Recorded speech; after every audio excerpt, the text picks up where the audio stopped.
जय हिंद साथियों, स्वागत है आपका self study classes with Sumit Jain YouTube channel में।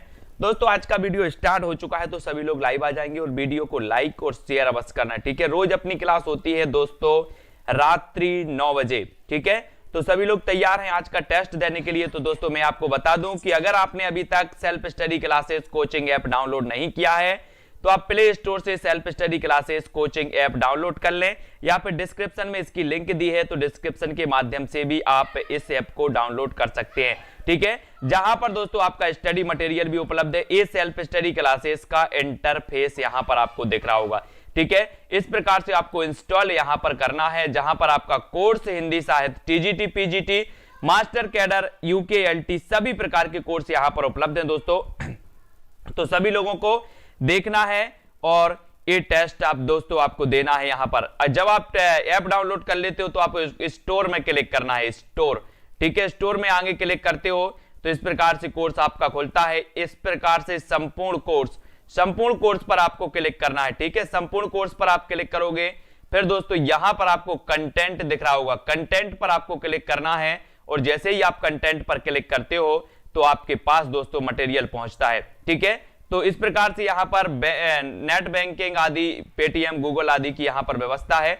आप पेमेंट भी यहां से कर सकते हो, कोर्स को परचेस कर सकते हो और अपनी तैयारी को बहुत अच्छा बना सकते हो। ठीक है, तो स्टार्ट करते हैं साथियों आज का ये वीडियो। आपको आज का पहला प्रश्न बताना है कि प्रेमचंद की कहानियों की संख्या लगभग कितनी मानी जाती है।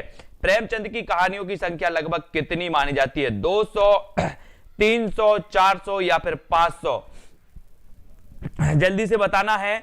और बोले सर प्रेम की बात हो रही है तो हमें प्रेम करना है, 100% नहीं करना है, 200% नहीं करना है, सीधे कितने परसेंट करना है? प्रेम कितने परसेंट करना है? आज के बाद से सभी लोग जो प्रेम करेंगे वो 100% नहीं, 200 भी नहीं, सीधे 300% करना है। बोले सर मैं प्रेम करूंगा 300%, 300% प्रेम करना है। तो प्रेमचंद की कहानियों की संख्या भी कितनी हो जाएगी? रवि जी, मोनिका जी, बी नंबर 300 आपका बिल्कुल सही हो जाएगा। 300 आपका सही हो जाएगा। आज बहुत सारे शास्त्रियों ने टेस्ट दिया है ना। टेस्ट था आज, पैड मेंबर का टेस्ट था जिसमें टेस्ट दिया और बहुत सारे स्टूडेंटों के अच्छे नंबर आए। उनका रिजल्ट भी व्हाट्सएप ग्रुप में शेयर कर दिया गया है ना। तो प्रेमचंद की कहानियों की संख्या कितनी थी? 300। आचार्य नंदलाल वाजपेयी ने प्रेमचंद की कहानियों की संख्या लगभग 300 माना है। ठीक है, प्रेमचंद की कहानियों पर हिंदी में अनेक शोध किए जा चुके। किसने माना है? आचार्य नंदलाल वाजपेयी ने प्रेमचंद की कहानियां कितनी मानी है? 300। एक क्वेश्चन कई बार आया है। ठीक है, ये भी आपको देख लेना है। प्रेमचंद की कहानियों की संख्या 300 है, 300 है ना। इसके अतिरिक्त उनकी उर्दू की कहानियों की संख्या भी 100 है, ये भी याद रख लेना। तो कुल मिला के टोटल इनकी 400 हो जाती हैं, उर्दू और हिंदी की, है ना। तो इसलिए आपको अगला क्वेश्चन बताना है कि नमक का दरोगा कहानी के लेखक कौन है? नमक का दरोगा बताना है महेंद्र कुमार जी, जयशंकर प्रसाद की है, प्रेमचंद की है, या फिर रामचंद्र शुक्ल या गुलाब राय? ये बताना है। नमक का दरोगा कहानी किसकी है? कांति जी, सानू जी, गोविंद कुमार जी, किसकी रचना मानी जाती है? 35 में आपको चयन करना है। नमक का दरोगा कहानी के लेखक आपको बताना है। तब यहां पर आपका बिल्कुल सही आंसर 35 का बता रहे हैं बहुत सारे लोग। बोले सर बिल्कुल सही हो जाएगा क्या? प्रेमचंद। नमक का दरोगा कहानी के लेखक हैं प्रेमचंद, यानी बी नंबर आपका बिल्कुल सही हो जाएगा। प्रेमचंद, बी नंबर सभी लोगों ने बिल्कुल सही बताया।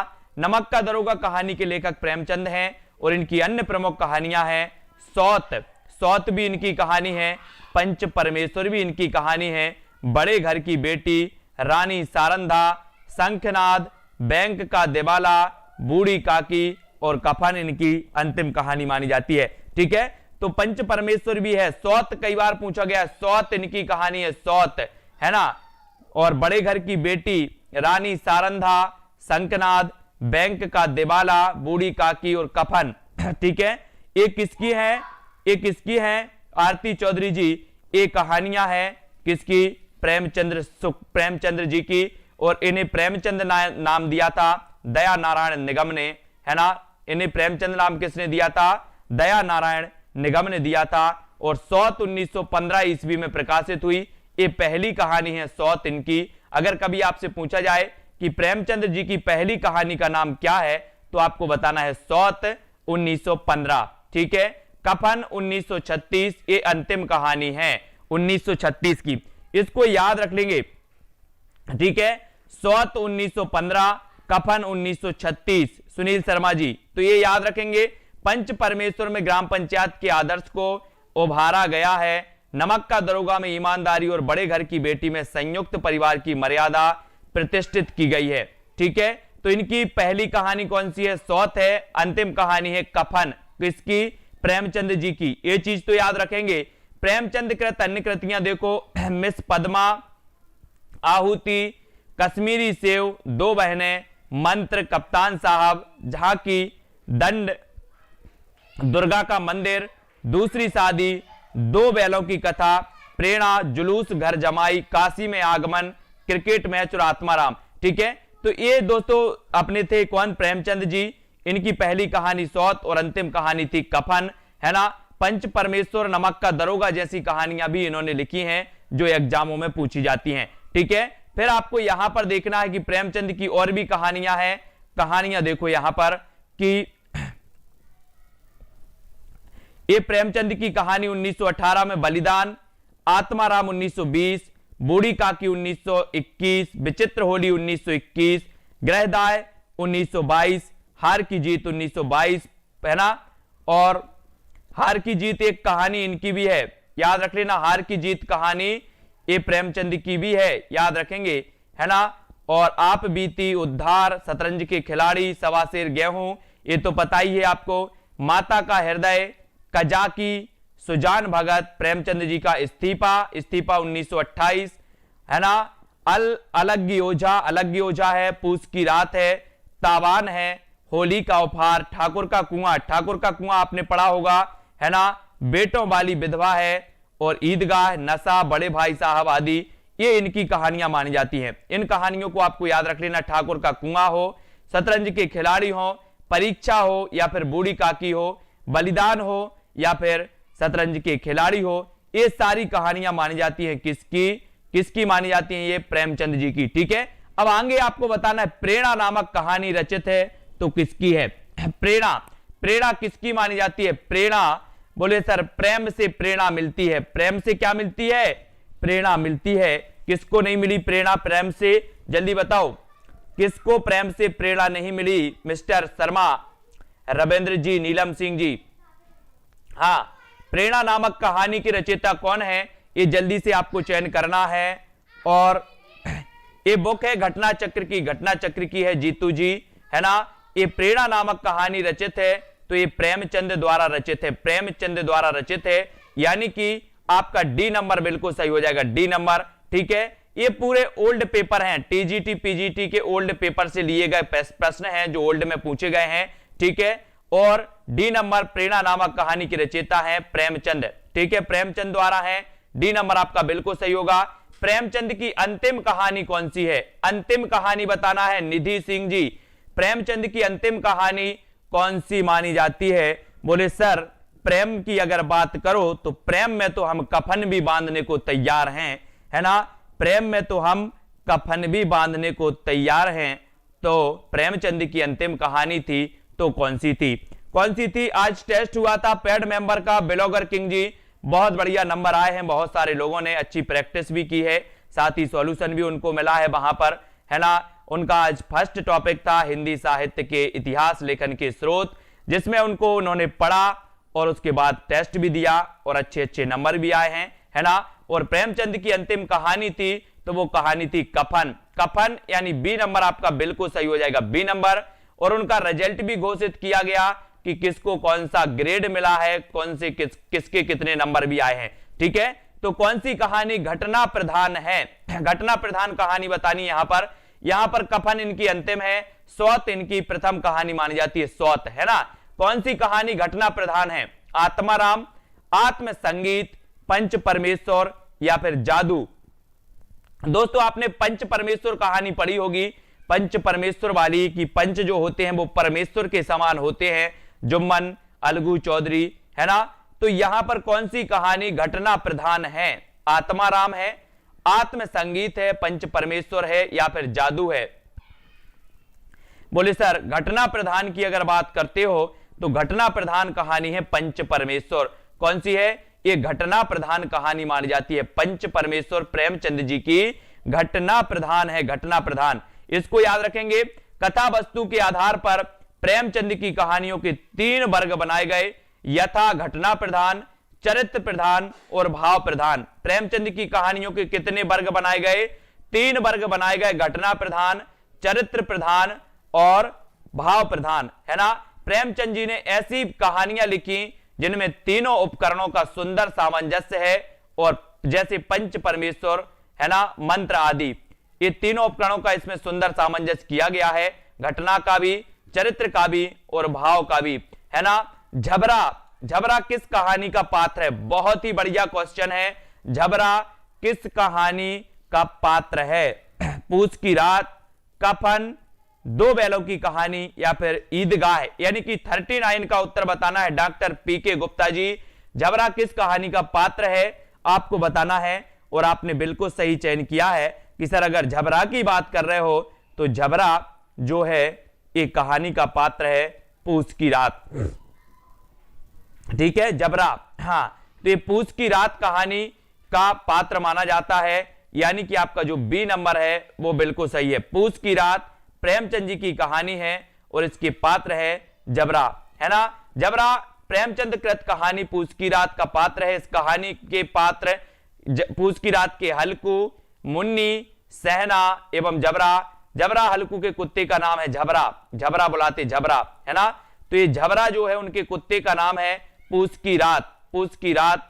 ठीक है, तो इसके जो है और हल्कू है, मुन्नी भी है, सहना भी है और झबरा, इसके पात्र माने जाते हैं पूछ की रात। और ये पूछ की रात कहानी है दोस्तों किसकी? प्रेमचंद जी की, प्रेमचंद जी की है, इसको याद रखेंगे। ठीक है, अगला क्वेश्चन यहां पर हम बढ़ते हैं दोस्तों। झबरा याद रख लेना, झबरा प्रेमचंद की पूछ की रात कहानी का पात्र है। फिर अगला क्वेश्चन आपको बताना है, कफन कहानी में घीसू और माधव कफन के पैसे का क्या करते हैं? क्या करते हैं? पूर्णिया खरीद कर खाते हैं, या फिर बोतल भर शराब पीते हैं, या फिर इनमें से कोई काम नहीं करते, या उपर्युक्त दोनों काम करते हैं? ये बताना है। हाँ, कफन कहानी में घीसू और माधव कफन के पैसे का क्या करते हैं? क्या करते? पूर्णिया खरीद खाते हैं, बोतल भर शराब पीते हैं, क्या करते हैं ये बतानी है। कफन कहानी जो कि प्रेमचंद जी की अंतिम कहानी मानी जाती है ना, 1936 में। और दोस्तों ये जो कफन कहानी है इसमें क्या करते हैं? अधिकांश लोगों ने कुलविंदर कौर, अरविंद मौर्य जी बिल्कुल सही आंसर बताया कि सर कफन कहानी की अगर बात करोगे तो यहां पर पूड़ियां भी खरीद कर खाते हैं और बोतल भर शराब भी पीते हैं, यानी कि उत्तर क्या है? उपर्युक्त दोनों काम करते हैं, यानी डी नंबर आपका बिल्कुल सही हो जाएगा। डी नंबर बिल्कुल सही है, बहुत बढ़िया आंसर। कफन कहानी में घीसू और माधव कफन के पैसे से शराब, पूड़ियां, भुनी हुई मछली आदि खरीद लाते हैं, है ना, कफन के पैसों से। तो कफन कहानी में घीसू और माधव कफन के पैसे से शराब, पुड़ियां, भुनी हुई मछली आदि खरीद कर क्या होते हैं? खाते हैं, है ना, घीसू और माधव, ये याद रखेंगे। दामुल का कैदी के लेखक कौन है? दामुल का कैदी ये बताएंगे सभी लोग।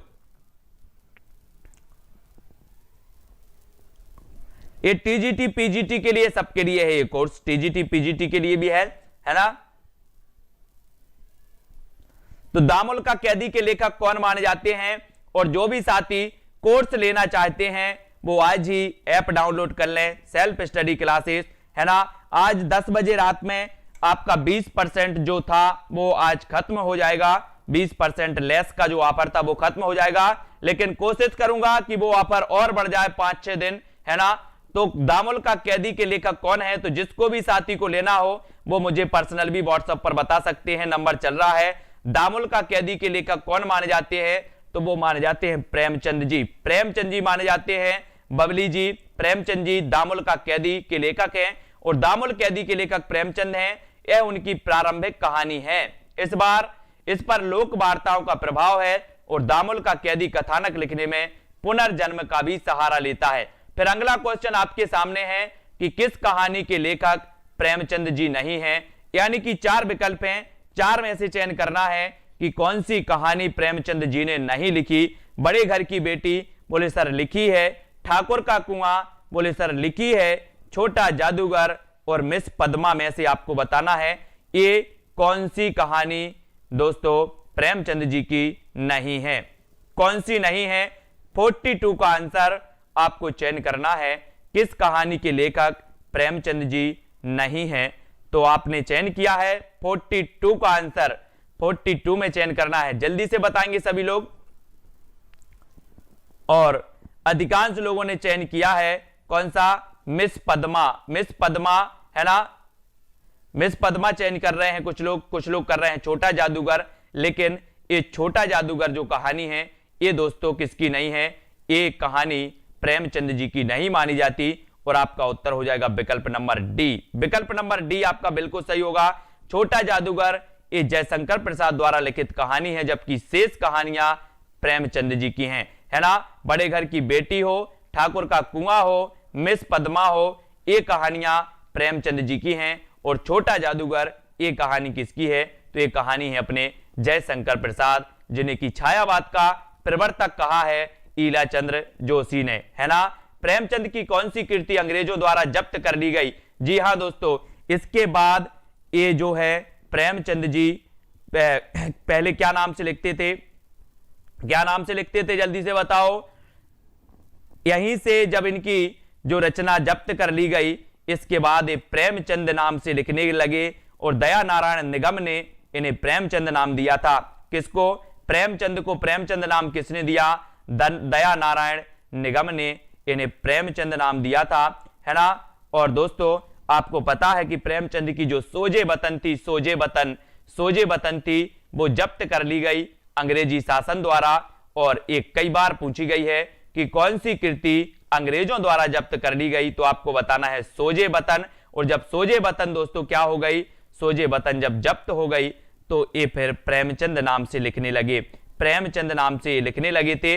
सोजे वतन यानी देश का दर्द, प्रेमचंद की उर्दू कहानियों का यह पहला संग्रह 1907 में नवाब राय यानी कि घर का नाम इनका क्या था, धनपत राय के नाम से छपा।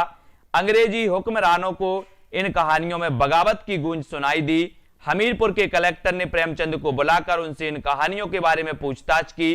प्रेमचंद ने अपना जुर्म कबूल किया।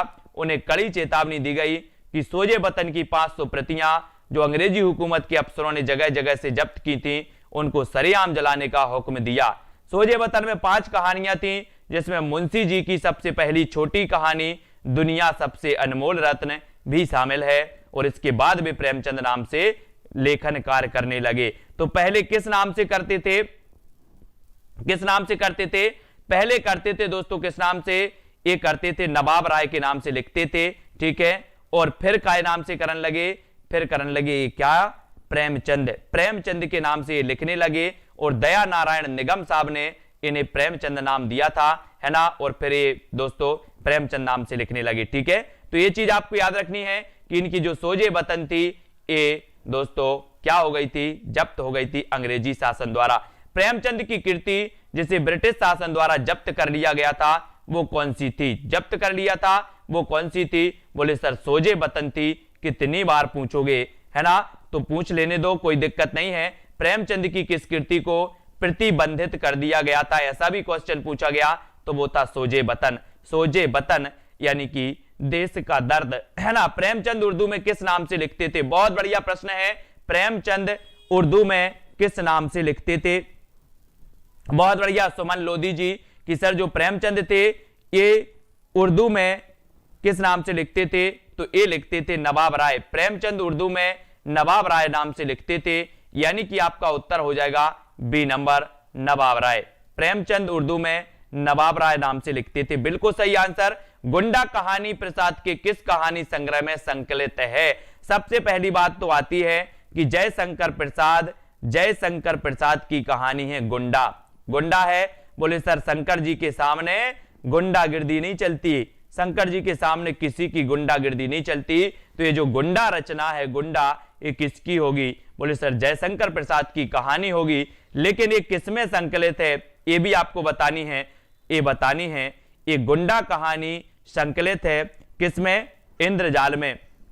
ये गुंडा कहानी संकलित है इंद्रजाल में, यानी कि 47 का उत्तर आपका ए नंबर बिल्कुल सही हो जाएगा, है ना।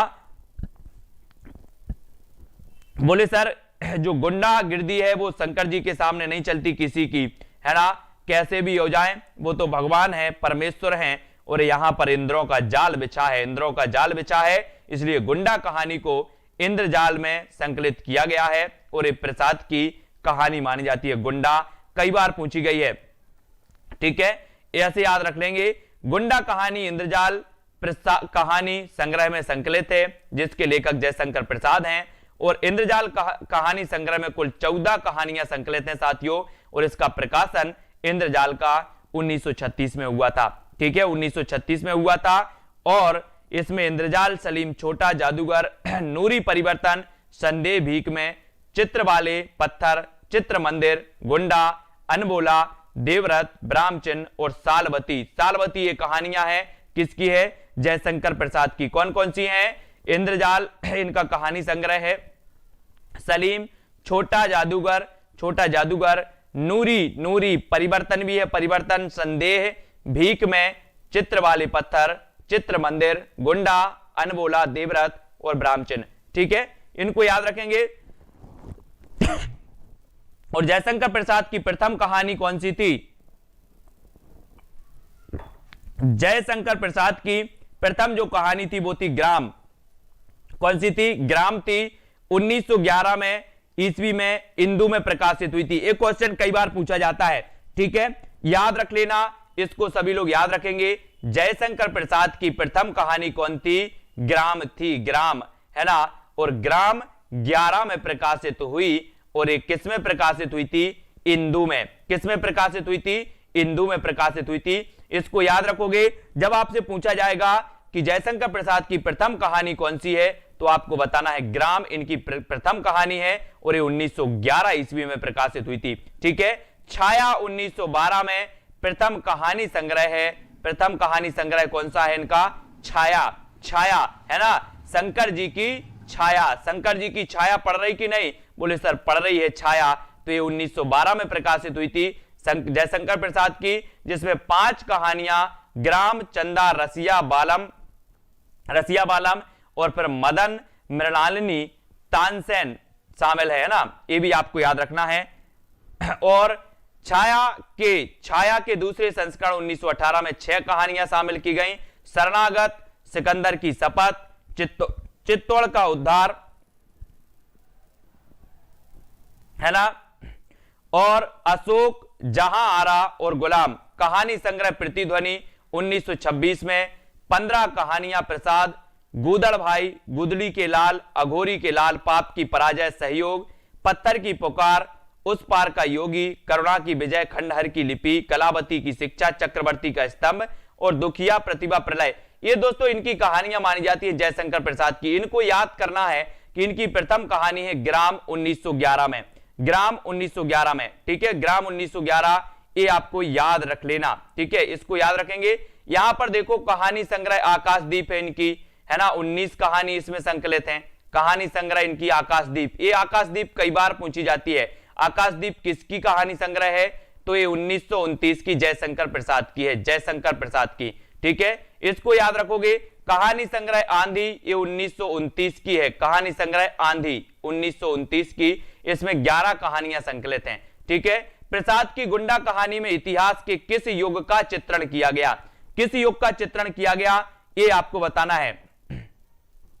सल्तनत युग, मुगल शासकों का युग, विक्टोरिया का शासन, ईस्ट इंडिया कंपनी का समय। यानी कि प्रश्न क्रमांक 48 का आंसर आपको चयन करना है कल्पना जी, ये आपको सभी लोग बताएंगे। प्रसाद की गुंडा कहानी में इतिहास के किस युग का चित्रण है? प्रसाद की गुंडा कहानी में किस युग का चित्रण है? सबसे पहले तो हमने याद किया कि सर गुंडा जो कहानी है ये जयशंकर प्रसाद की है, ये आपको याद रख लेना है, ठीक है। जयशंकर प्रसाद की कहानी है गुंडा, और गुंडा में जो है ईस्ट इंडिया कंपनी का समय, इसमें चित्रण किया गया है, क्योंकि इस समय दोस्तों ईस्ट इंडिया समय के समय ज्यादा गुंडागिर्दी चल रही थी। बोले गुंडा, है ना, ईस्ट इंडिया कंपनी के समय क्या चल रही थी? गुंडागिर्दी चल रही थी। तो यहां पर इसका नाम गुंडा है, कहानी का नाम गुंडा है, और गुंडा में ईस्ट इंडिया कंपनी का समय दिया गया। ठीक है, समय का इसमें चित्रण किया गया है, यह भी याद रख लेना। प्रसाद की गुंडा कहानी का विषय क्षेत्र आरंभिक ब्रिटिश काल के इतिहास से जुड़ा है। इस कहानी में गुंडा, नन्हकू, सेह की पुरुष वृत्ति और अंतस में छुपी प्रेम भावना के उदात्त रूप को व्यक्त किया गया है ना, नन्नूक, ये इस प्रकार से व्यक्त किया गया। और दोस्तों इस कहानी में बलवंत सिंह, राजा चेत सिंह, अलाउद्दीन कुबरा और मनियार सिंह, है ना, याद रखना है, और राजमाता पन्ना के सारे पात्र ऐतिहासिक हैं। ठीक है, ये आपको याद रख लेना। अब नारी पात्र मधुलिका का संबंध किस कहानी से है? नारी पात्र मधुलिका का संबंध किस कहानी से है, ये आपको बताना है। आकाशदीप, पुरस्कार, देववासी या फिर इंद्रजाल, किस कहानी से संबंध है नारी पात्र मधुलिका की बताना है। छायावाद के प्रवर्तक ऋतु जी, छायावाद के प्रवर्तक माने जाते हैं जयशंकर प्रसाद। ईला चंद्र जोशी के अनुसार, है ना, नारी पात्र जो मधुलिका है, मधुलिका सुनील शर्मा जी, सोनू सिंह जी, नारी पात्र मधुलिका का संबंध है पुरस्कार कहानी से। पुरस्कार कहानी यानी कि बी नंबर, पुरस्कार आपका बिल्कुल सही हो जाएगा, पुरस्कार। ठीक है, मधुलिका का संबंध है पुरस्कार कहानी से, है ना, इसको याद रखेंगे। और ये पुरस्कार कहानी किसकी है? तो ये जयशंकर प्रसाद की। इंद्रजाल भी, आकाशदीप भी, है ना। तो एक खास प्रकार के नारी पात्रों की सृष्टि में जयशंकर प्रसाद जी अद्वितीय थे और अपने निश्चल प्रेम, त्याग और बलिदान से पाठकों पर अमिट छाप छोड़ते थे। और आकाश की चंपा, देवरथ की सुमाता तथा पुरस्कार की मधुलिका आदि प्रसाद जी की अनुपम नारी सृष्टि हैं। आकाश की चंपा, आकाशदीप की चंपा, देवरथ की सुमाता और पुरस्कार की मधुलिका, ये इसके नारी पात्र माने जाते हैं, है ना, ये जयशंकर प्रसाद की हैं। अब यहां पर आपको बताना है कि कहानी संग्रह दूसरा ताजमहल की लेखिका कौन है? दूसरा ताजमहल बोले सर, ऐसा आपको याद रख लेना है कि कहानी संग्रह दूसरा ताजमहल की लेखिका है। तो कौन है? बोले सर दूसरा ताजमहल बनवाना है, कैसा बनवाना है कि जिसका ना सिरा हो और ना ही किनारा हो, ना सिरा हो ना किनारा हो, ना सिरा हो ना किनारा हो, ऐसा दूसरा ताजमहल बनवाना है ना। याद रखोगे दूसरा ताजमहल कैसा बनवाना है? ना सिरा हो, ठीक है, याद रखोगे ना सिरा हो। तो याद रख लेना कैसे बनवाओगे? जिसका कोई सिरा ना हो, पहला ताजमहल आपने देखा उसका तो सिरा है, लेकिन दूसरे ताजमहल का ना सिरा यानी कि नासिरा शर्मा, नासिरा, ठीक है। इलाहाबाद में जन्मी नासिरा शर्मा सृजनात्मक लेखन के साथ ही स्वतंत्र पत्रकारिता में संलग्न है और कहानी, उपन्यास, नाटक, लेख तथा सांस्कृतिक एवं कलात्मक गतिविधियों के लिए प्रसिद्ध नासिरा जी की कहानी संग्रह दूसरा ताजमहल ख्याति प्राप्त है और इनकी अन्य कहानी इस प्रकार से है। सामी, तो ये दूसरा ताजमहल याद रख लेना कि दूसरा ताजमहल का कोई सिरा नहीं रहेगा। बोले सर पहले का तो था, लेकिन ऐसा बनवाएंगे कि दूसरा ताजमहल का ना सिरा। कागज, सामी कागज, इब्ने मरियम, संगसार, सबीना के 40 चोर, खुदा की वापसी, है ना, इंसानी नस्ल, ये नासिरा शर्मा की हैं कुछ। बुत खाना इनके प्रमुख उपन्यास माने जाते हैं। और 7 नदियां एक समंदर। अब 7 नदियां और एक समंदर का क्या सिरा होगा? जल्दी से बताओ। बोले सर 7 नदियां और एक समंदर का ना सिरा, कोई सिरा नहीं दिखेगा। आप देख लो जरा, समुद्र को देख लो, है ना, 7 नदियों को देख लो, एक समुद्र को देख लो, ना सिरा। सालमती, ठीकरे की मंगनी, जिंदा मुहावरे, अक्षय बाट, है ना, कुइया जान, जीरो रोड आदि। दहलीज, प्लेटफॉर्म नंबर 7 आदि इनके प्रमुख नाटक माने जाते हैं। और राष्ट्र मुसलमान औरत के लिए औरत किताब के बहाने इनके प्रसिद्ध लेख हैं, ये भी याद रखना है ना। क्षमा कौल द्वारा रचित प्रसिद्ध जो उपन्यास है वो है दर्दपुर, याद रख लेना। क्षमा कौल द्वारा रचित जो उपन्यास है वो है दर्दपुर है, ठीक है। ममता कालिया द्वारा लिखित कहानी संग्रह है छुटकारा, है ना, उसका यौवन, जांच अभी जारी है, प्रतिदिन और चर्चित कहानियां। ठीक है, ये ममता कालिया जी की हैं। ममता कालिया जी को बहुत अच्छे से अपन पढ़ना है। और यहां पर आपको बताना है कि कौन सा कहानी संग्रह नासिरा शर्मा का है। तो अभी तो अपन ने पढ़ा है कि चल खुसरो घर आपने, स्विमिंग पूल, या फिर जल्दी से बताओ बोलने वाली औरत, पत्थर गली। तो कौन सा कहानी संग्रह नासिरा शर्मा का है? तो कौन सा है? 51 का आंसर आपको चयन करना है। कौन सा कहानी संग्रह नासिरा शर्मा का है? तो कौन सा है? नासिरा शर्मा, पत्थर गली, स्विमिंग पूल या फिर बोलने वाली औरत। कौन सा सही हो जाएगा? सभी लोग 51 का आंसर सभी चयन करना है। और आपने बिल्कुल सही बताया है कि उत्तर आपका है क्या हो जाएगा? उत्तर होगा पत्थर गली। पत्थर गली नासिरा शर्मा, पत्थर गली नासिरा शर्मा की एक कहानी संग्रह है ना। ये पत्थर गली यानी डी नंबर। पूनम जी बिल्कुल सही है। दिनेश जी पत्थर गली आपका बिल्कुल सही हो जाएगा। ये नासिरा शर्मा का ये दोस्तों माना जाता है कहानी संग्रह। और नासिरा शर्मा की प्रमुख कहानी संग्रह कौन कौन से हैं? पत्थर गली है ना, संगसार, इब्बे मरियम, सबीना के 40 चोर, खुदा की वापसी और इंद्रानी नस्ल। ठीक है, दूसरा ताजमहल, इनको याद रखोगे। दूसरा ताजमहल, नासिरा शर्मा, सबीना के 40 चोर, संगसार, इब्बे मरियम, खुदा की वापसी। ये सारी की सारी कहानी संग्रह हैं, इनको याद रखना है। ठीक है, इनको सभी लोग याद रखेंगे। दुलाई वाली किस विधा की रचना है? दुलाई वाली किस विधा की रचना है, ये आपको बताना है। 52 कहानी, रेखा चित्र, उपन्यास या फिर संस्मरण। दुलाई वाली किस कहानी की रचना है? ये बंग महिला की रचना मानी जाती है। बंग महिला है ना दुलाई वाली। और ये बताना है, इसकी विधा बताना, इसका विधा चयन करना है। मंजू जी, प्रमोद सैनी, अस्मित शर्मा जी। दुलाई वाली किस विधा की रचना मानी जाती है? और उत्तर क्या बताया है नीरज कुमार जी? बोले सर जो दुलाई वाली है, दुलाई वाली कहानी, दुलाई वाली कहानी है ना, दुलाई वाली कहानी। वेरी गुड, ये नंबर बिल्कुल सही हो जाएगा है ना, वेरी गुड आंसर। और ये दुलाई वाली जो कहानी है ये बंग महिला की मानी जाती है। और दोस्तों ये कहानी विधा है, इसकी विधा भी पूछी जाती है तो आपको लिखना है कहानी है ना।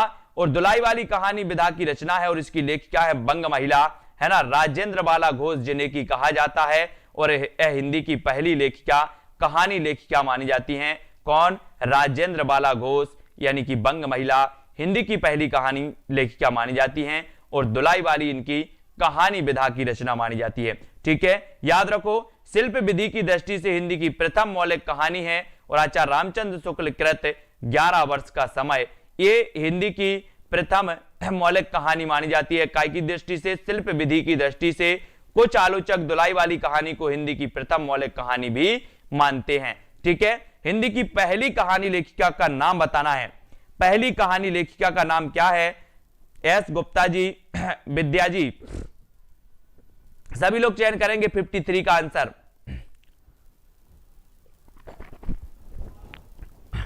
उत्तर आपका क्या हो जाएगा? हिंदी की पहली कहानी लेखिका कौन है? अभी तो अपन ने पढ़ा है कि सर बात करते हैं दुलाई वाला या बंग महिला की बात करते हैं या राजेंद्र बाला घोष की बात करते हैं। तो हिंदी की पहली कहानी लेखिका मानी जाती है कौन? बंग महिला। बंग महिला जिनकी कहानी है दुलाई वाली। ठीक है, दुलाई वाली, बंग महिला आपका बी नंबर बिल्कुल सही हो जाएगा। बंग महिला है ना, ये हिंदी की पहली कहानी लेखिका मानी जाती हैं। हिंदी की पहली कहानी लेखिका कौन मानी जाती है? बंग महिला या राजेंद्र बाला घोष, राजेंद्र बाला घोष। ठीक है, इसको याद रखेंगे। आचार्य रामचंद्र शुक्ल द्वारा लिखित 11 वर्ष का समय किस विधा की रचना है? दोस्तों 54 का आंसर चयन करना है आपको। 11 वर्ष का समय है ना, बोले सर 11 वर्ष का समय, ये तो कहानी बन गई पूरी। क्या बन गई? ये कहानी बन गई। 11 वर्ष का समय, ये तो कहानी बन गई। क्या बन गई? कहानी। तो ये आचार्य रामचंद्र शुक्ल जी की है ना। तो एक कहानी है या उपन्यास है या डायरी या फिर संस्मरण है। आचार्य रामचंद्र शुक्ल द्वारा लिखित जो 11 वर्ष का समय है ये किस विधा की रचना है? बोले सर अगर आप 11 वर्ष के समय की बात करोगे तो ये तो पूरी कहानी बन गई। ये क्या बन गई? कहानी बन गई। कहानी, कहानी बन गई यानी ये नंबर आपका बिल्कुल सही हो जाएगा। ठीक है, सुनीता यादव, दीपा जी, वेरी गुड आंसर। आचार्य शुक्ल हिंदी की प्रथम कहानी किसे मानते हैं? बहुत बढ़िया। आचार्य शुक्ल हिंदी की प्रथम कहानी किसे मानते हैं? 11 वर्ष के समय को, इंदुमती को, दुलाई वाली को या फिर गुलबहार को? आचार्य शुक्ल हिंदी की प्रथम कहानी किसे मानते हैं? सानू सिंह जी, आदेश देवी, कैलाश पाठक जी। प्रश्न क्रमांक 55 में चयन करना है। आचार्य रामचंद्र शुक्ल हिंदी की प्रथम कहानी किसे मानते हैं? आपको चयन करना है। और जो भी साथी पेड कोर्स लेना चाहते हैं, पेड कोर्स यानी कि वहां पर विस्तृत अध्ययन प्लस की वीडियो है ना, प्लस टेस्ट प्लस नोट्स है ना, सारी चीजें वहां पर आपको मिल जाती हैं। आचार्य रामचंद्र शुक्ल हिंदी की प्रथम कहानी किसे मानते हैं? तो वो मानते हैं इंदुमती। और इंदुमती किसकी रचना है? ये कहानी है दोस्तों किशोरीलाल गोस्वामी। किशोरीलाल गोस्वामी की इंदुमती 1900 ईस्वी में प्रकाशित हुई और रामचंद्र शुक्ल ने इसे हिंदी की पहली कहानी माना है। याद रख लेना, हिंदी की पहली कहानी शुक्ल जी ने इंदुमती को माना। और ये इंदुमती किसकी है? किशोरीलाल गोस्वामी, है ना। बोले सर इंदुमती किशोरी है, इंदुमती किशोरी है ना। और बच्चन सेन ने अपनी पुस्तक हिंदी साहित्य का दूसरा इतिहास में लिखा है कि गोस्वामी जी की यह कहानी प्रणयनी परिणय 1887 को पहली कहानी माना जा सकता है। ठीक है, यद्यपि इसे गोस्वामी जी ने उपन्यास कहा, गोस्वामी ने इंदुमती को भी उपन्यास कहा। कुछ लोग माधवराव सप्रे की कहानी टोकरी भर मिट्टी 1901 को पहली कहानी कहते हैं, पर तिथि को देखते हुए प्रणयनी परिणय या इंदुमती ही पहली कहानी हो सकती है ना। लेकिन वैज्ञानिक आधार पर अगर सोचे तो जो टोकरी भर माधवराव सप्रे की टोकरी भर मिट्टी है, ये वैज्ञानिक आधार पर इसको ही माना जाता है, टोकरी भर मिट्टी को। ठीक है, याद रखना। लेकिन शुक्ल जी ने इंदुमती को माना है, इंदुमती को माना है। यह भी याद रखना है, अपने जीवन काल में सिर्फ 3 कहानियों की रचना कर हिंदी कथा साहित्य में अपनी अमिट पहचान बना लेने वाले रचनाकार का नाम बताइए। इसको IIIMP लगा लेना, इस क्वेश्चन को पूछा ही जाता है हर परीक्षा में, है ना। अपने जीवन काल में सिर्फ 3 कहानियों की रचना कर हिंदी कथा साहित्य में अपनी अमिट पहचान बना लेने वाले रचनाकार का नाम क्या है, यह बताना है। तो नितिया जी बिल्कुल सही आंसर बताया है कि सर अगर बात करें चंद्रधर शर्मा गुलेरी की, तो इन्होंने कौन कौन सी लिखी? उसने कहा था बुद्धू का कांटा और सुखमय जीवन। उसने कहा था बुद्धू का कांटा और सुखमय जीवन, है ना। उसने कहा था कि मेरे पति की युद्ध में रक्षा करना, है ना। तो ये 3 कहानियां लिखी हैं गुलेरी जी ने। और दोस्तों ये रचनाकार अमिट पहचान बना लेने वाले ये रचनाकार हैं हिंदी साहित्य में। मात्र 3 कहानियों के माध्यम से उसने कहा था 1972 संवत, है ना, पहले महायुद्ध के समय में निकली थी और उसमें वचन निभाने की वीरता और भावुकता से पूर्ण एक सजीव चित्र है। और गुलेरी जी ने बुद्धू का कांटा, सुखमय जीवन और उसने कहा था 3 कहानी लिखकर अपूर्व ख्याति प्राप्त कर ली। और फिर अगला क्वेश्चन आपका आ जाता है, वो आपको बताना है कि बुद्धू का कांटा कहानी के लेखक कौन है। ऐसा भी क्वेश्चन पूछा जाता है। हाँ, लहना से, वेरी गुड। ये आपको बताना है बुद्धू का कांटा बेचन शर्मा उग्र की, गुलेरी की।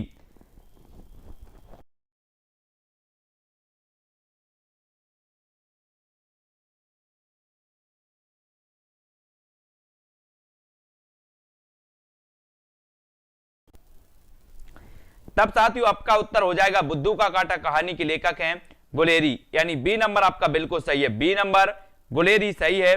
गुलेरी जी चंद्रधर शर्मा गुलेरी, है ना। बोले अपभ्रंश को गोली मारो, अपभ्रंश को गोली मारो, तो इन्होंने आदिकाल को अपभ्रंश काल कहा था, है ना। आदिकाल को गुलेरी जी ने अपभ्रंश काल कहा था। बोले अपभ्रंश को गोली मारो, है ना। निम्नलिखित में से कौन सी कहानी पंडित चंद्रधर शर्मा गुलेरी कृत नहीं है? तो ऐसा भी क्वेश्चन आता है कि कौन सी नहीं है। तो कौन सी नहीं है साथियों? यहां पर देखो, सुखमय जीवन बोले सर है, बुद्धू का कांटा है, 11 वर्ष का समय, ये तो रामचंद्र शुक्ल जी की कहानी है ना। उसने कहा था ये भी है।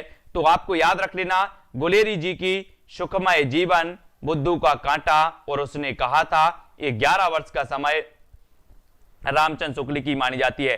ठीक है, याद रखोगे। एक पति के नोट्स कहानी के लेखक कौन है? बहुत बढ़िया है दोस्तों। एक पति के नोट्स, बोले सर एक पति के नोट्स किसी को नहीं देना, नहीं तो क्या पढ़ेंगे, है ना, क्या पढ़ेंगे, भल्ला भल्ला पढ़ेंगे। भल्ला भाला होता था ना पहले, भाला, ऐसे ही बोले सर भल्ला पढ़ेंगे, है ना। अगर एक पति के नोट्स किसी को दिए, हिंदी के जो नोट्स बना रहा है ना पति देव, जितने भी पति देव हैं वो नोट्स बना रहे होंगे, और एक पति के नोट्स किसी को देना नहीं, नहीं तो क्या पढ़ेंगे, भल्ला पढ़ेंगे, भल्ला, है ना। याद रख लेना, एक पति के नोट्स किसी को नहीं देना, नहीं तो क्या पढ़ेंगे, बोले सर भल्ला पढ़ेंगे, भल्ला, तो महेंद्र भल्ला, है ना, महेंद्र भल्ला, ये याद रख लेना। एक पति के नोट्स महेंद्र भल्ला और एक पत्नी के नोट्स ममता कालिया, है ना। बोले अगर एक पत्नी के नोट्स दे दिया तो फिर पत्नी का कालिया रूप देख लेना सर, है ना। तो इसलिए एक पति के नोट्स महेंद्र भल्ला, एक पत्नी के नोट्स ममता कालिया, है ना। एक पति के नोट्स 1967 ईस्वी कहानी नहीं है, यह एक उपन्यास है जिसके लेखक महेंद्र भल्ला है ना। इनकी अन्य उपन्यास दूसरी तरफ 1976 ईस्वी मोड़ने से पेशतर, दो देश और तीसरी उदासी ईस्वी। तो इसको याद रख लेना दोस्तों, ये क्या है, एक उपन्यास माना जाता है, बिल्कुल सही है ना। एक पति के नोट्स में कथानक अपनी पत्नी सीता की एक रास्ता से बोर होकर अपने पड़ोसी की पत्नी संध्या की ओर बढ़ता है, उसे घर बुलाकर संबंध स्थापित करता है, किंतु यहां उसे कुछ नया अनुभव नहीं होता। इस उपन्यास में सेक्स के माध्यम से आज के जीवन की ऊब और निरर्थकता को प्रकट किया गया है। दूसरी तरफ उपन्यास में कथा नायक जीविका की तलाश में विदेश जाता है। तो यहां पर आपको सिर्फ इतना याद रख लेना है कि एक पति के नोट से महेंद्र भल्ला जी का उपन्यास माना जाता है, उपन्यास, ठीक है, उपन्यास है। हरी बिंदी किस साहित्यकार की कहानी है, हरी बिंदी, हरी बिंदी, बोले सर हरी बिंदी अगर लगा लो तो बड़ी मृदुल होती है ना। शरीर जो मस्तिष्क है वो कैसा लगने लगता है, मृदुल लगना मृदुल, है ना। तो हरी बिंदी लगा लो तो कैसा लगेगा, बोले सर मृदुल लगेगा, मृदुल मृदुल। तो ये हरी बिंदी किस साहित्यकार की कहानी मानी जाएगी। अब हरी बिंदी लगा लेना सब लोग और बता देना कि आज तो मुझे मृदुल मृदुल सा लग रहा है, मृदुल, है ना। तो मृदुला गर्ग, हरी बिंदी किस साहित्यकार की कहानी है, बोले सर अब नहीं बोलना, ये हरी बिंदी है इसलिए मृदुल लगना है, मृदुल गर्ग यानी कि मृदुला गर्ग, मृदुला गर्ग की ये कहानी है हरी बिंदी, हरी बिंदी मृदुला गर्ग, ठीक है। हरी बिंदी मृदुला गर्ग द्वारा लिखी गई कहानी है और इनके द्वारा रचित कहानी संग्रह शहर के नाम, शहर के नाम, मेरे देश की माटी मृदुल है, मेरे देश की माटी मृदुल है, आहा एवं कहानियां, है ना, ग्लेशियर से यहां कमलनी खिलती है ना, मेरे देश की माटी मृदुल है, यहां कमलनी खिलती है, जुग्गी चाचा की मोटर साइकिल, जुग्गी चाचा की मोटर साइकिल, बाल गुरु खुशकिस्मत, बेंच पर बूढ़े, बेंच पर बूढ़े, ये रचनाएं, ये कहानियां किसकी हैं, मृदुला गर्ग की, मृदुला गर्ग की हैं, इसलिए याद रखना, ठीक है। हाँ, मैत्रेयी पुष्पाकृत कहानियां, लाल मनिया तथा अन्य कहानियां, ये मैत्रेयी पुष्पा की हैं। कौन कौन सी, त्रियाहट, ये पूछी जाती है, कहानी संग्रह है त्रियाहट, मैत्रेयी पुष्पा की कौन सी है, त्रियाहट है। फैसला, सिस्टर, सेंध, अब फूल नहीं खिलते, है ना, बोझ, पगला गई है, पगला गई है, कौन, मैत्रेयी पुष्पा। भागवती, छाह, तुम किसकी हो बिन्नी, तुम किसकी हो बिन्नी, मैत्रेयी पुष्पा, है ना। ऊषा प्रियंवदा द्वारा रचित कहानी देखो, जिंदगी और गुलाब के फूल, जिंदगी और गुलाब के फूल, एक कोई दूसरा, मेरी प्रिय कहानियां। तो जिंदगी और गुलाब के फूल ये ऊषा प्रियंवदा की हैं, एक कोई दूसरा ये भी ऊषा प्रियंवदा की कहानी है। लेकिन अगर बात करें त्रियाहट, मैत्रेयी पुष्पा, है ना। फैसला, सिस्टर, सेंध, अब फूल नहीं खिलते, है ना, अब फूल नहीं खिलते, बोझ, पगला गई है, ये जो है मैत्रेयी पुष्पा कृत कहानियां मानी जाती हैं, इनको याद रख लेना है, ठीक है।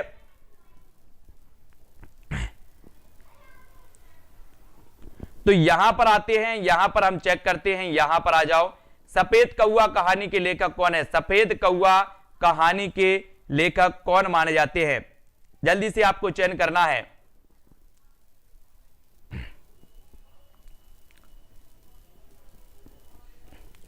सफेद कौवा कहानी के लेखक कौन है, प्रश्न क्रमांक 61 का आंसर बताना है। बबली किरार जी, क्या हुआ, कोर्स चाहिए, कोर्स लेना है क्या आपको।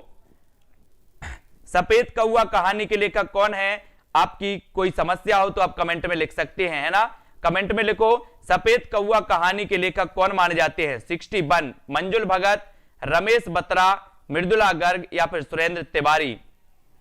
सफेद कौवा, सफेद कौवा, आपको पता है कौवा कैसे होते हैं? कौवा होते बोले सर काले होते हैं, लेकिन अगर काले कौवे के बीच में अगर एक सफेद कौवा आ जाए, सफेद कौवा आ जाए तो एक काले कौवा इसको भगाते हैं, भगाते हैं तो भगत, भगत बोले भगत, यहां से भगो भगत, है ना। तो सफेद कौवा अगर काले कौवा के बीच में आ जाए तो भगाते हैं, भगाते तो भगत, सफेद कौवा भगत, मंजुल भगत, मंजुल भगत, इस प्रकार से भगत। और सफेद कौवा 1986 में प्रकाशित कहानी की लेखिका मंजुल भगत हैं, ये मृदुला गर्ग की बहन थी दोस्तों, है ना। और गुलमोहर के गुच्छे, गुलमोहर के गुच्छे मंजुल भगत, है ना। टूटा हुआ इंद्रधनुष, क्या छूट गया, आत्महत्या के पहले, कितना छोटा सफर, 52 पत्ते एक जोकर, दूत, बूंद, अंतिम बयान, इनकी कहानियां हैं किसकी? मंजुल भगत की, मंजुल भगत की हैं, है ना। इसको याद रखेंगे। मंजुला की पहली कहानी शादी की सालगिरह और अंतिम कहानी ठंडमार से है, ठंडमार से है, इसको आपको याद नहीं है।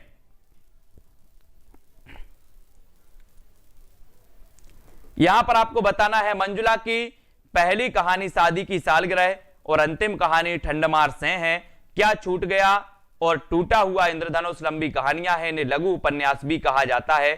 गुलमोहर के गुच्छे में मुक्त नारी के विभिन्न रूपों और स्थितियों का ही चित्रण किया गया है, ठीक है, गुलमोहर के गुच्छे में, इसको याद रखेंगे। सफेद कौवा में अपनी कथा भूमि को विस्तृत किया है। दोस्तों जिसको भी कोई परेशानी हो नीचे नंबर दिया है, आप कॉल भी कर सकते हो, जिसको भी परेशानी हो रही है ना, जिसको परेशानी हो, कोई दिक्कत हो, कहीं से कुछ पूछना है तो नीचे नंबर चल रहा है ना, उसमें कॉल भी कर सकते हो। अगर आपका कोई रिप्लाई नहीं मिल रहा है तो आप कॉल भी कर सकते हो, है ना। जंक्शन कहानी के लेखक कौन है? जंक्शन कहानी के लेखक कौन है? अगर आपको कुछ करना है तो हार मत मानो, हार मत मानो। जंक्शन कहानी के लेखक कौन माने जाते हैं? जंक्शन, बोले सर जंक्शन में मुक्ति मिली थी उनको, है ना। कुछ लोग क्या करते, रेलवे जंक्शन होते ना, रेलवे जंक्शन में कूद जाते हैं और रेल निकल जाती है तो क्या मिल जाएगी? मुक्ति मिलेगी कि नहीं मिलेगी? बोले सर मुक्ति मिल जाएगी। अगर रेलवे जंक्शन में आप जाओगे, जंक्शन में और कूदोगे और रेल निकल जाएगी तो क्या मिल जाएगी आपको? क्या मिलेगी? बोले सर मुक्ति मिलेगी, मुक्ति, है ना। मुक्ति मिलेगी कि नहीं? बिल्कुल मिल जाएगी। तो जंक्शन कहानी के लेखक भी कौन हो जाएंगे? कौन होंगे?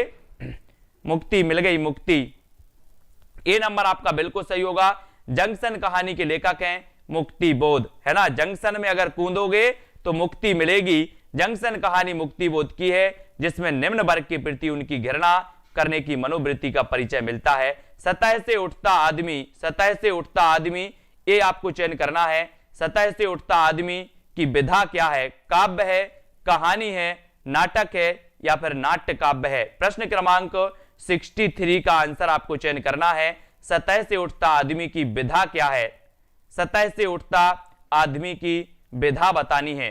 सतह से उठता आदमी, सतह से उठता आदमी नाटक है, एकांकी है, कहानी है, काव्य है या फिर नाट्य काव्य है?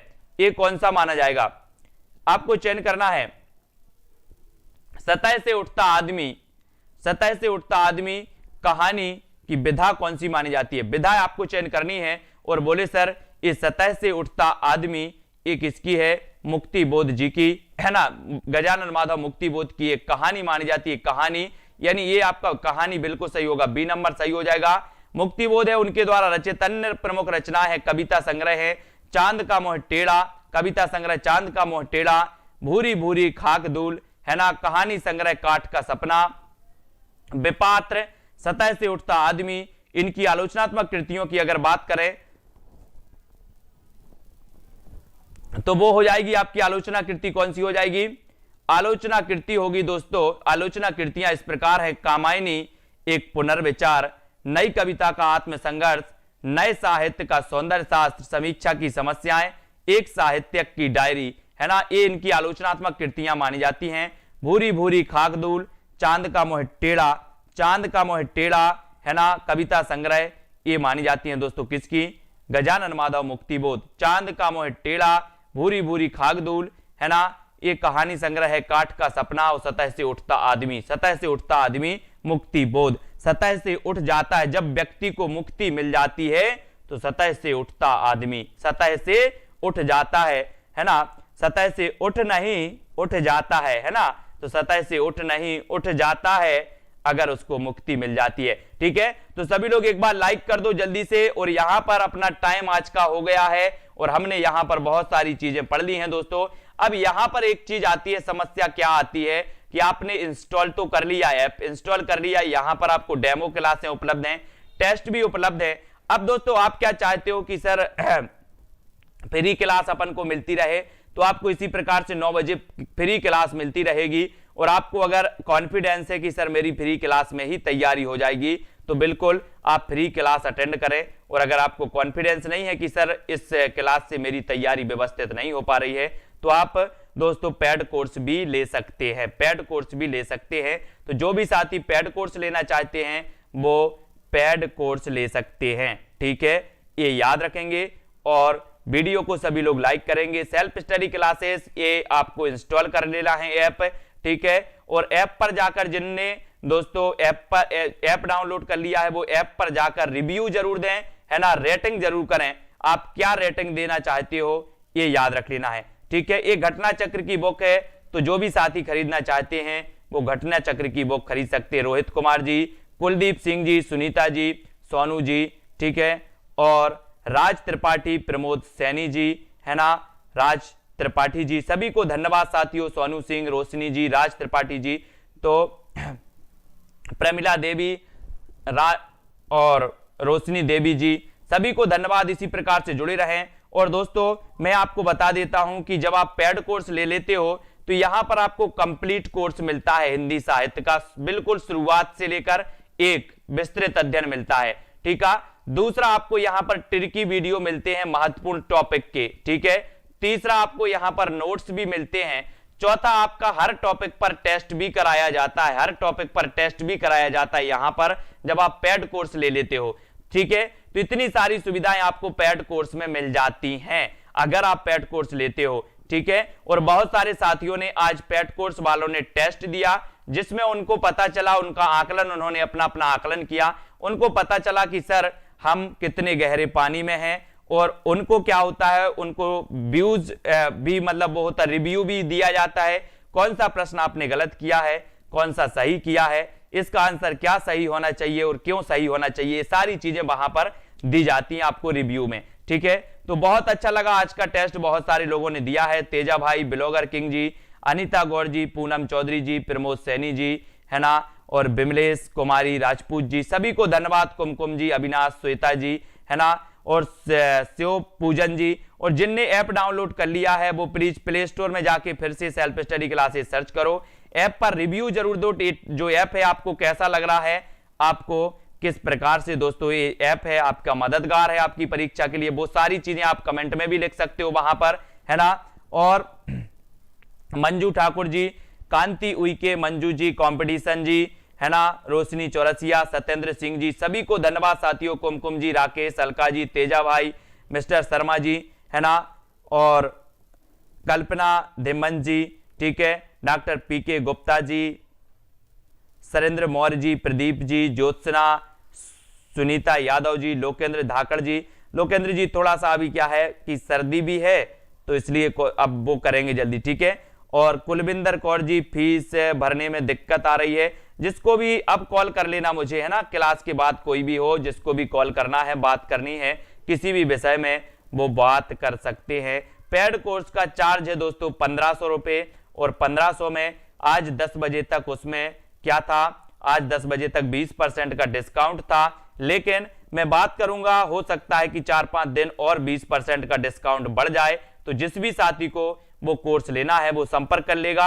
इसलिए मैं क्या करूंगा कि उसको देखता हूं, चर्चा करके वो कोर्स को 20% डिस्काउंट 4-5 दिन और बढ़वा दूंगा। ठीक है, तो धर्मेंद्र, सुरेंद्र, शशि त्रिपाठी जी, राकेश दुबे जी, मिस्टर समा जी, कैलाश सिंह जी, श्रीधर जी, पूनम संधू जी, सभी को धन्यवाद साथियों। इसी प्रकार से जुड़े रहे, अपनी तैयारी को करते रहे। आदर्श प्रजापति, है ना, और ग्रुप में भी आप लोग सभी लोग जुड़े हैं और बड़ा अच्छा आपको पीडीएफ भी ग्रुप में दी जाती है। टेलीग्राम ग्रुप में रोज क्विज टेस्ट होता है ना, टेलीग्राम में तेजा भाई जी रोज क्विज टेस्ट होता है, तो टेलीग्राम ग्रुप से सभी लोग जुड़ जाएं, जहां पर जॉय सर यानी कि रवि सर आपको क्विज टेस्ट करवाते हैं। रोज रोज फ्री में क्विज टेस्ट होता है वहां पर, तो वो टेलीग्राम ग्रुप से सभी लोग जुड़ जाएंगे, है ना। व्हाट्सएप ग्रुप से सभी लोग जुड़ जाएंगे, धर्मेंद्र जी, लोकेंद्र जी, ठीक है, और कुमकुम शर्मा जी, मंजू रावत जी, अरुण राजपूत जी, सभी को धन्यवाद साथियों। और ममता जी, सीबीएस सुमन जी, है ना, कुलविंदर कौर जी, और दोस्तों आप ऐप को डाउनलोड कर ले जिनने नहीं किया है ना, कल्पना जी, दीपा जी, प्रमोद जी, शशि त्रिपाठी जी, सभी को धन्यवाद। टेलीग्राम में जरूर जुड़ना है। टेलीग्राम आप जो है ऐप में जुड़ जाओ, पहले व्हाट्सएप ग्रुप में जुड़ जाओ, फिर व्हाट्सएप में आपको टेलीग्राम ग्रुप की लिंक दी जाती है, जहां पर बिल्कुल फ्री में, वहां पर कोई पैसा नहीं देना होता आपको, वहां पर फ्री में रोज टेस्ट क्विज होता है ना, रोज टेस्ट क्विज होता है, तो उसमें जरूर जुड़ें, ठीक है। तो आज के वीडियो के लिए बस